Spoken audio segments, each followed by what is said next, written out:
Donc oui, donc sur l'implémentation, alors vous écoutez tous pendant 5 minutes, vous reparlerez après. Donc quelques petites précisions sur l'implémentation que je vous propose là de la file de priorité. D'abord quelques trucs qui peuvent paraître des mauvais choix, qui en sont peut-être. On va voir ensemble. Première chose, juste un petit truc à élucider. Posez-vous au préalable la question de savoir quel choix faire pour représenter une valeur réelle infinie. Donc vous avez compris que les valeurs qu'on met pour les poids, c'est des réels.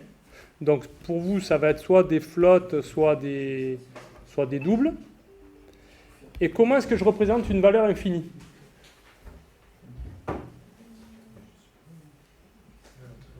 Ouais. Infini d'ailleurs, si on en revient à la définition mathématique, ça aide beaucoup même d'un point de vue informatique. C'est quoi l'infini en mathématiques ? Un nombre divisé par un nombre qui tend vers 0. Alors, on peut le voir comme ça, mais ça ne va pas nous aider pour le coup. Mais oui, je suis d'accord, tu peux le voir comme divisé par un truc de plus en plus petit, ouais. C'est le plus grand nombre possible. C'est ça, c'est un truc qui est plus grand que tous les autres. C'est ça l'infini en mathématiques, d'accord ? C'est juste une notation pour dire n'importe quoi est plus petit que l'infini. Ok ? Donc en informatique, c'est comme ça qu'on voudrait le faire. On n'a pas besoin que ce soit vraiment infini. Ce qu'on a besoin, c'est que ce soit plus grand que tous les nombres que nous, on va représenter. Bon, mais en fait, dans les types, en général, dans les types de données, c'est prévu. Donc par exemple, le plus grand entier, on a regardé tout à l'heure avec votre camarade, il s'appelle FLT underscore max. Comme vous avez des int max, vous avez des float max. Ça, c'est la valeur maximum que peut prendre un type. Donc on peut choisir de le représenter par la valeur maximum disponible dans le type. Okay ?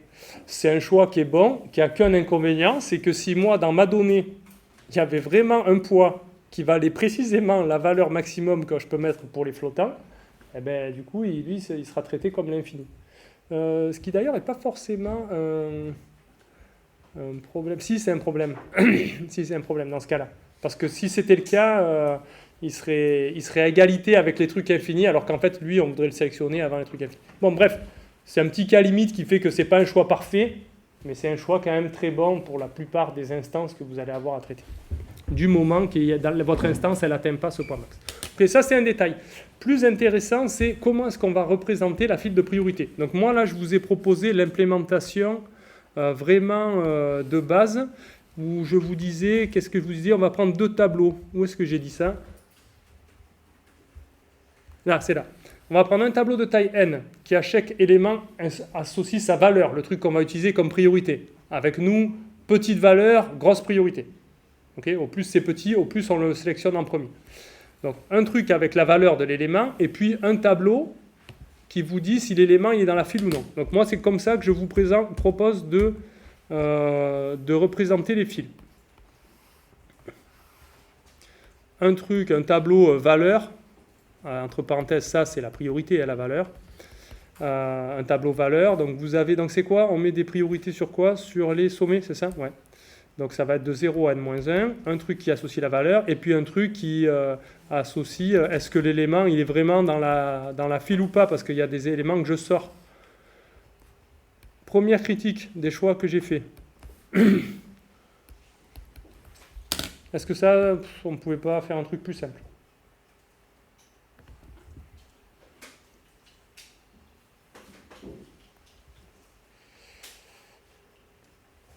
Ben, éventuellement, on aurait pu faire un truc plus simple avec... On aurait pu faire tout ça en un seul tableau si on met une valeur bidon pour dire que l'élément n'est pas dans la file. D'accord ? J'aurais pu compiler les 2 tableaux, dire ok, je me passe de celui-là. À la place, ce que je vais faire, c'est que je vais mettre ici une valeur bidon, alors je ne sais pas quoi, pour dire qu'en fait, il n'y a pas de valeur parce que l'élément il n'est pas là. Alors qu'est-ce qu'on peut choisir pour ça ? Ben, c'est là un peu où le bas blesse. C'est-à-dire que là, comme si on est dans les entiers positifs, ou dans les réels positifs, ben, je prendrais n'importe quelle valeur négative pour coder le fait que l'élément n'est pas là. Sauf que là, on est en train de faire des arbres couvrants de poids minimum. A priori, les poids, ça nage dans les réels. Alors moi, dans les exemples que j'ai donnés, les poids, ils sont positifs. Donc si on veut, on peut exploiter ça pour dire on ne va traiter que des instances avec des poids positifs, et du coup, je prends des valeurs bidons, par exemple, -1. Mais a priori, dans la définition du problème, rien n'interdit les poids négatifs sur les arêtes dans l'arbre couvrant de poids minimum. C'est vraiment pas un problème, il n'y a pas des histoires de cycles négatifs comme il y a dans les plus courts chemins. Vous pouvez faire des arbres couvrants de poids minimum avec des arêtes positives et négatives, ça ne pose pas du tout de problème. Donc si on veut chercher une valeur bidon, là ça commence à être difficile. On pourrait peut-être prendre le choix opposé qu'on a pris pour l'infini, on pourrait dire je prends le float mean ou je sais pas, d'accord, mais c'est pas génial quoi. Donc c'est pour ça que j'ai fait 2 tableaux. Mais si en utilisant des valeurs bidons, on aurait pu compiler en un tableau. Bon, en fait là on voit que c'est pas trop facile, donc peut-être c'était pas un si mauvais choix de ma part de prendre 2 tableaux, ça évite ce genre de discussion. Là où je trouve que c'est un très mauvais choix, ce que je vous propose, du coup j'espère que vous n'avez pas suivi le sujet, ça serait grave, c'est que j'ai mis ça pour l'implémentation de la file, et après qu'est-ce que je dis ? Je dis quelque part que dans l'algo on a besoin de savoir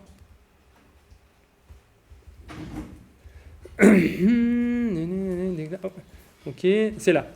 Dans l'algorithme de prime, là je donne un peu la justification, donc on va oublier ça pour l'instant. On a besoin d'avoir accès en temps constant à certaines informations sur un sommet. Par exemple, on a besoin de savoir si le sommet il est dans la file ou pas. Ou on a besoin, pour les sommets qui sont dans la file, les sommets blancs, on a besoin de savoir leur poids. Donc j'ai dit, on va prendre dans l'algo, en plus de l'implémentation de la file, on va prendre un tableau pour qui dit si est-ce qu'il est dans la file ou pas. Est-ce qu'il est blanc ou noir? Mais en fait c'est ça, ça veut dire blanc il est dans la file, noir il n'est pas dans la file. Et un tableau qui donne le poids du sommet. Mais le poids du sommet c'est justement sa valeur de priorité. Donc en fait c'est ça que je veux dire, c'est que c'est un peu nul parce que ça fait double emploi. En fait je vous ai dit, prenez un autre tableau en plus de ça. Donc ça, pour moi ça va être l'implémentation de la priority queue. Et en plus, moi je vous suggère de reprendre deux tableaux en dehors de la priority queue qui disent exactement pareil. Qui disent d'une part quel est le poids du sommet, mais le poids ben, c'est exactement la valeur, et puis qui disent est-ce que le sommet il est dans PQ ou pas. Et il est dans PQ, c'est exactement le est présent que j'ai mis dans PQ. Donc en fait c'est nul, ça fait complètement doublon ce truc.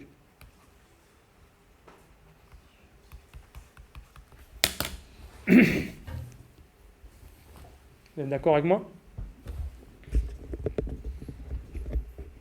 Alors, est-ce que c'est vraiment pas bien de faire ça? Ou est-ce qu'il y a une bonne raison de le faire quand même? En sachant que des fois, dans les sujets, je fais des trucs qui sont juste pas bien. Par exemple, je vous rappelle que j'ai laissé les questions sur implémenter la fonction de comparaison, alors qu'en fait, elle était déjà implémentée. Donc les sujets sont loin d'être parfaits. Est-ce que là, c'est vraiment un truc à éviter? Ou est-ce que vous voyez quand même une raison pour laquelle j'aurais pu vouloir faire ça? En fait, la clé, c'est ça. Oui, c'est pas dit qu'on garde uniquement on va peut-être passer par autre chose.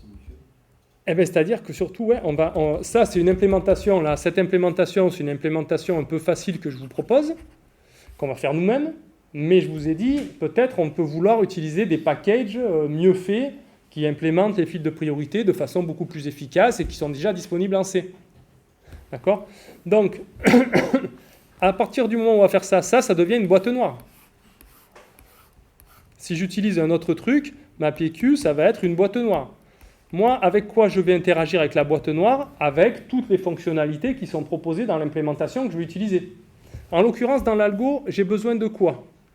Je vais utiliser uniquement, je crois, 2 ou 3 trucs. Là, il y en a 2 qui me viennent en tête. C'est que je vais avoir besoin de faire, bien sûr, une extraction du minimum. Si l'implémentation, elle ne propose pas ça, je ne peux pas l'utiliser. Moi, dans mon algo, j'ai besoin d'extraire le minimum. Okay, et un autre truc, j'ai besoin de faire une mise à jour, donc des updates des valeurs. Des updates de la priorité d'un élément. Est-ce qu'il y a d'autres trucs? Oui, j'ai une autre primitive. J'ai besoin de savoir si ma file de priorité elle est vide ou elle n'est pas vide. D'accord? C'est un peu les 3 trucs et les seuls trucs que j'utilise dans l'algo. Donc n'importe quel module qui me propose ces machins-là, pour moi il est bon. Je peux m'en servir et je peux l'utiliser à la place de mon implémentation perso. Et c'est pour ça que j'ai rajouté ça en dehors.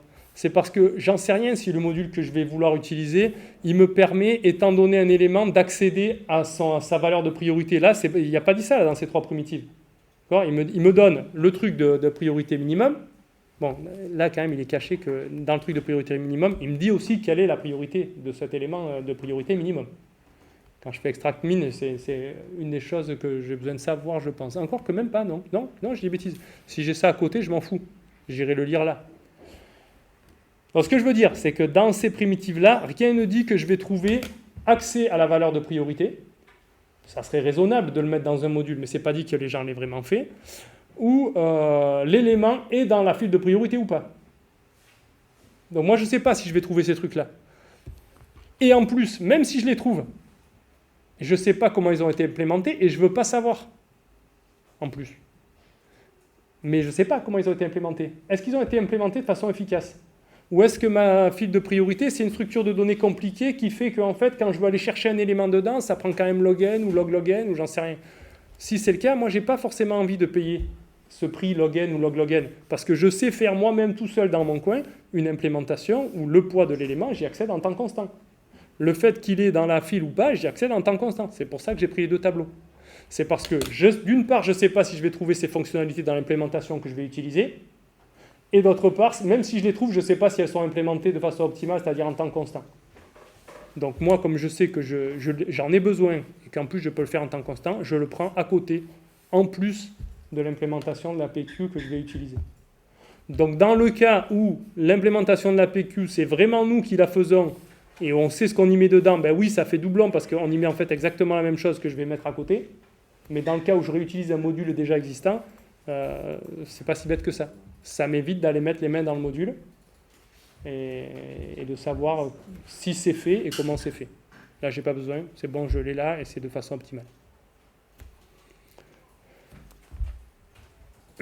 Voilà, une fois que vous avez ces trois fonctionnalités, vous recopiez l'algo du cours et vous implémentez l'algo du cours. Tant que la file de priorité n'est pas vide, je vais chercher l'élément de valeur minimum, je vais regarder ses voisins en relâchant toutes les arêtes, etc.